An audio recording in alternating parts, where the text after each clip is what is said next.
Welcome back to Sana Lectures. Today we are about to discuss some exploratory data analysis code in Python for a simple data set. This is going to be a tabular data set. The data set is available in my drive. So I'm just allowing my drive to be enabled for access of the data set. And now the drive is mounted. So you can see that I have the drive over here and I have the complete data drive details in this. You can see the drive is mounted now and I'm going to use the file from my drive. I have the drive here. I'm copying the path and I'm placing the file over here.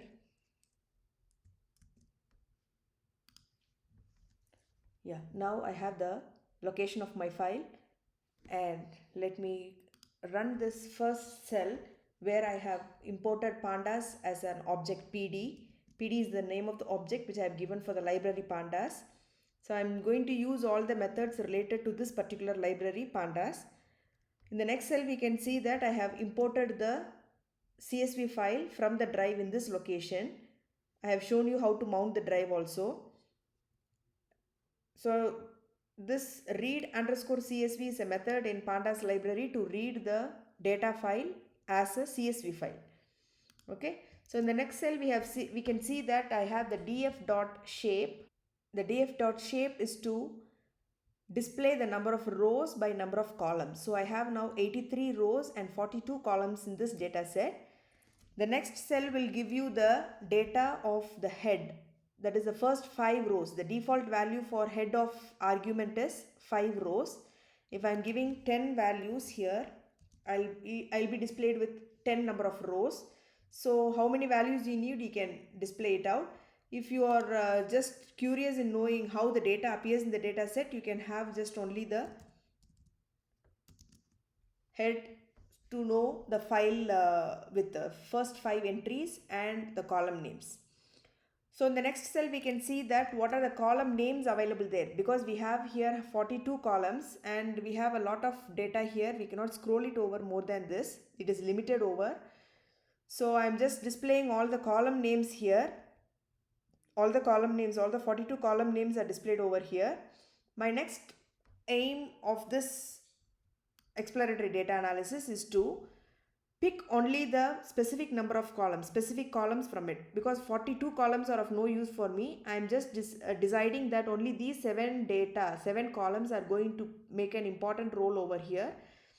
So how to choose the columns, what is the column importance, how to find the correlation, this all we will discuss in the forthcoming videos. Just now I am just limiting it to 7 columns.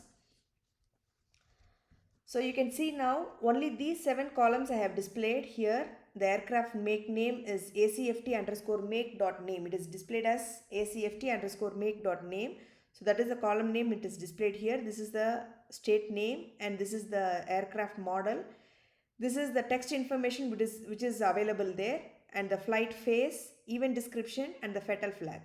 So here we are going to discuss mainly about the aircraft make name and the fatal flag. For which aircraft, what was the fatal flag arranged, what was the type of accident that occurred. What is the type of accident that occurred. So in the next cell we can see that we are going to find out only what is the data type of the frame which is available. It is just a data frame. We don't have a specific data type for it. So it has 83 by 7. Before it was 83 by 42 columns. The size of the data set was 83 by 42. Now I have chosen only 7 columns. So it is 83 by 7 columns now. And in the next part we can see that we are just going to display all the values for each column. For each row I have the value. I am displaying row 1, row 2, all the rows are going to be displayed. Then their data types are displayed here. What is the data type for each column? State name is an object, aircraft name is an object, all are going to be in object data type. And is the data frame empty? False. There is no data set that is empty here. So these are the 3 data I have taken up here.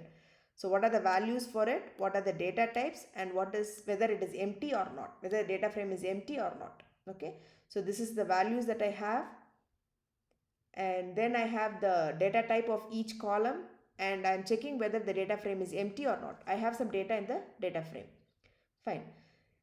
So from the new data, I'm going to display the head where it displays only the first 5 rows, and you can see that I have some values which are NaN, null values are present there. So I just need to either eliminate this data, or I need to replace this NaN with some other data. Here I have decided to replace the NaN with no. So I'm going to make the dot f, this is df, this is the data frame name, this is the column name which I am using, fatal flag, dot fill na, this is the method which I am using to fill the NaN values with no. So all the NaN values will be replaced with no. So I am making the replacement. After replacement, let me check what was the data available. You can see that here you had NaN, and here it is displayed with no values, no values. Okay. So now let me check the data frame size. It is 83 by 7, the same. The second method what I am going to use for replacing this NaN values, I have the aircraft make name. I am just going to check for the aircraft make name columns, what are the data that are present as NaN. If it is going to be NaN, I am just going to drop it, delete that particular row. So what happens here, I am going to create another new data set, df underscore new underscore 1. From the previous data set, from this data set where I have replaced the NaN of fatal flag with no, I am just replacing it with NaN is going to be replaced as a dropped value. It is going to drop the value. So from this observation, we can see that I'm just going to check now what is the size of the old data set. It is 83 by 7. And what is the size of the new data set? It is 78 by 7. Let me run this. So it is 78 by 7. So I had some, it means that there are some null values in the aircraft make name of the previous data set, and it was deleted. And before it was 83 rows, and now it is 78 rows. And the next one is I'm going to use the group by command to group the aircraft make name and find how many entries are there for each aircraft. So you can see that for Cessna it is 23 entries are present. For Airbus 1 entry is present. For Beech 9 entries are present in the data set. So finally I am going to check how many fatal flags were available as yes and how many were no. So I am grouping the data set by means of fatal flag. I have only 2 entries, yes and no. 71 no and 7 yes is there. So here is the one which I have the S values as only 7. So I have only 7 entries over here. So these are displayed. This video lecture is regarding the exploratory data analysis by means of commands. To make the exploratory data analysis by means of graphical distributions, like making it as multiple graphs and visualization, we go for data analysis by visualizations, data visualization, that we will discuss in the forthcoming videos. Thank you for watching.